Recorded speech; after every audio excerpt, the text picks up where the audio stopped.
Hello, my name is Britten LaRue. I'm the creator of Emergence Astrology. I have a big school called Emergence Astrology School for Mystery and Magic. And I'm starting to create videos for this YouTube channel, really in honor of my younger self, because when I found astrology, I was so hungry to learn. I was so hungry to learn. And I just gobbled up videos in YouTube.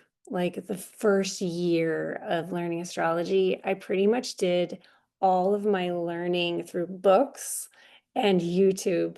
So it feels like an opportunity to come and give back to this space that was a free school for me for the whole first 12 months of my learning.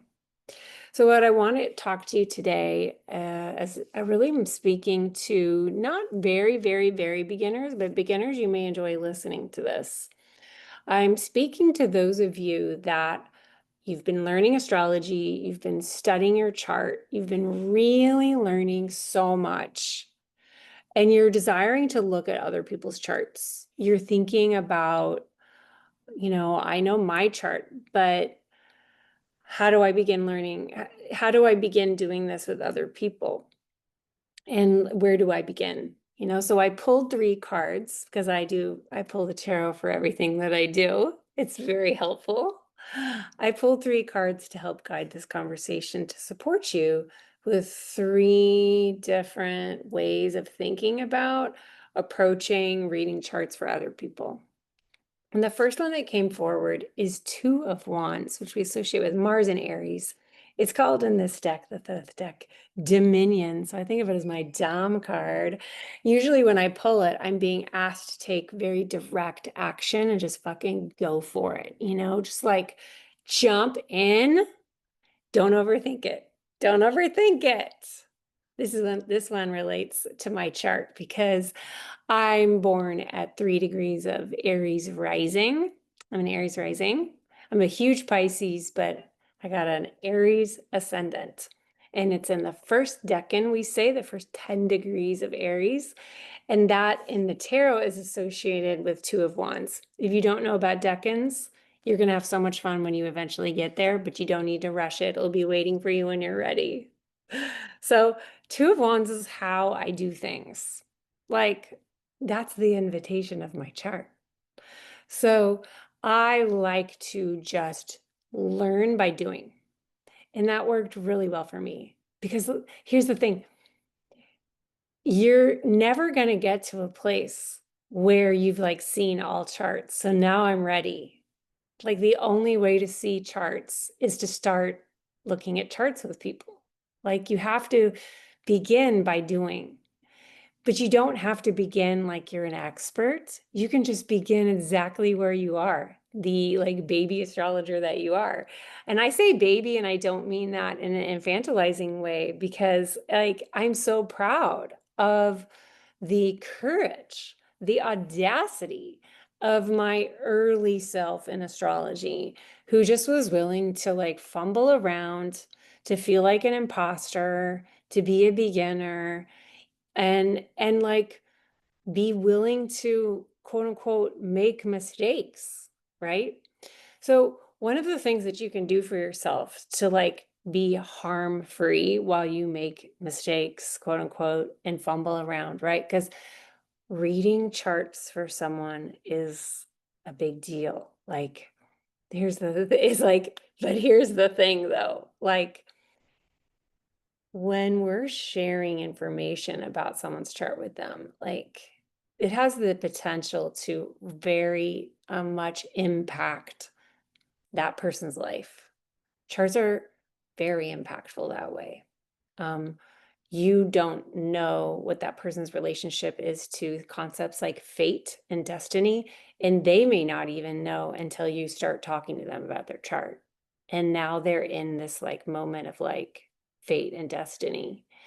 And so on the one hand, I would say plunge in and just start reading with folks, but really hold in your heart the really the sacredness of this, the like massive cosmic um, enfoldment that we step into when we are two human beings with a chart between us. It's really, really special.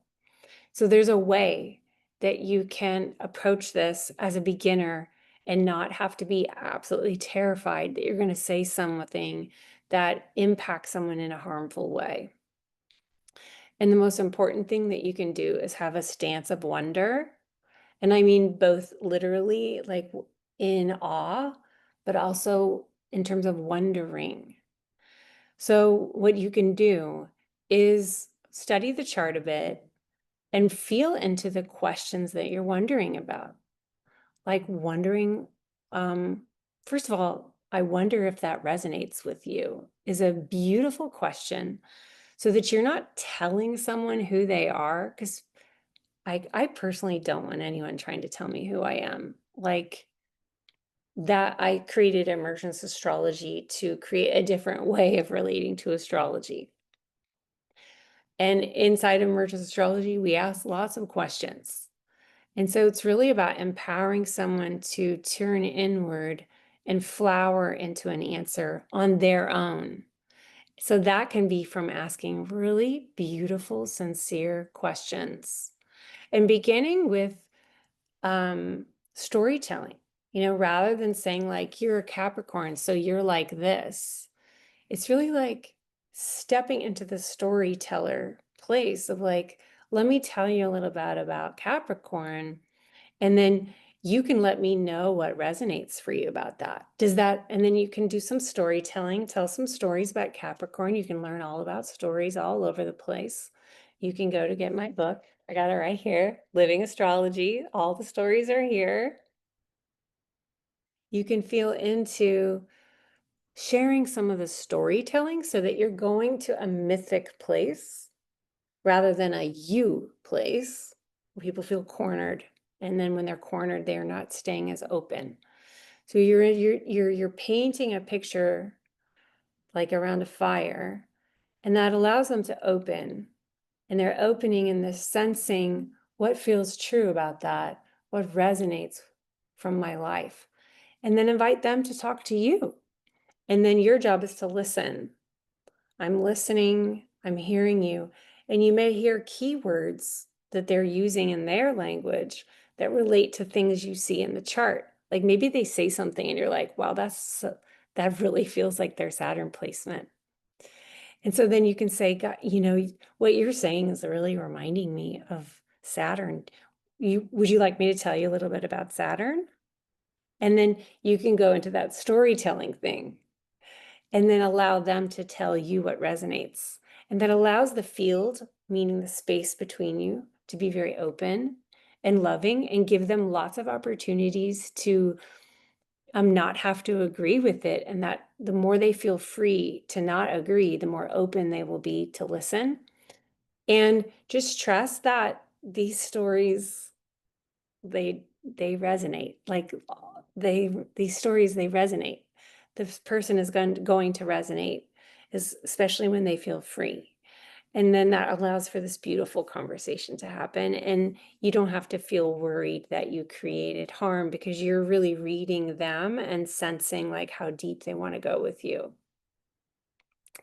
The second tip then is Eight of Pentacles, which is a card that's really about taking it slow, refine over time. Like you are in continual refinement. So yes, dive in, but remember you're refining for the rest of your life. I will always be refining. I'm never going to get to a place where I think that I'm done refining, where I think I'm done being a student, where I think I'm done not attending to this with my whole self. Like the sincerity of tending to this, turning towards it with my whole self and all of my attention. And so just allowing your practice of reading charts with other humans to just be one piece of like a larger story of your showing up to this. And along the way, that much will emerge, and you'll start to really have a sense for your way with reading charts with people. And so finally, what came forward is the Hierophant, which is really a teacher card. And it reminds me how both, on the one hand, I encourage you to stay a student, like continuously seek mentors, seek teachers, seek communities for you to refine your relationship to this language and to expand your data from that other people are bringing in. There's always more to learn about the stories. There's always more to learn about astrology. You're never done learning this. So stay attuned to where do you want to go to learn, but also stay attuned to your own self-trust and your own codes that you are becoming a teacher over time. That the more you practice this, the more that you're the one that holds the keys to your practice. The Hierophant holds the keys. So you are becoming a key holder, a wisdom holder. And that comes through your attention over time and your willingness to be a student. Being a student takes a lot of self-trust because you have to trust that you are ultimately your own authority and you don't have to cede your authority to your teacher. But teachers also have a lot to share and they have a lot of wisdom to give to you, which you can also take or leave to your desires. And so this process of being a teacher student to me is really important to the astrologer path. Of course, I am a teacher. I always have been a teacher my whole life, and I've always been a student and always will be a student. And so I tend to, in my community, attract human beings who are like lifelong teacher students because it's a very liberated space that everyone there is a student and a teacher at the same time to one another. So if that appeals to you, you can always come learn in my spaces. Again, I'm submitting living astrology to you for your attention. Take it or leave it. It's about voice, you know. As you grow your voice, you're also trusting in whose voices do I want to follow. And your sense of who do you want to follow comes from trusting how you like that person's voice, right?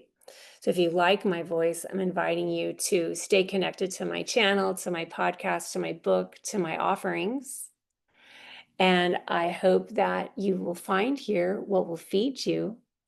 And I'm wishing you all sorts of well wishes for the adventures of your pathway. Cheers.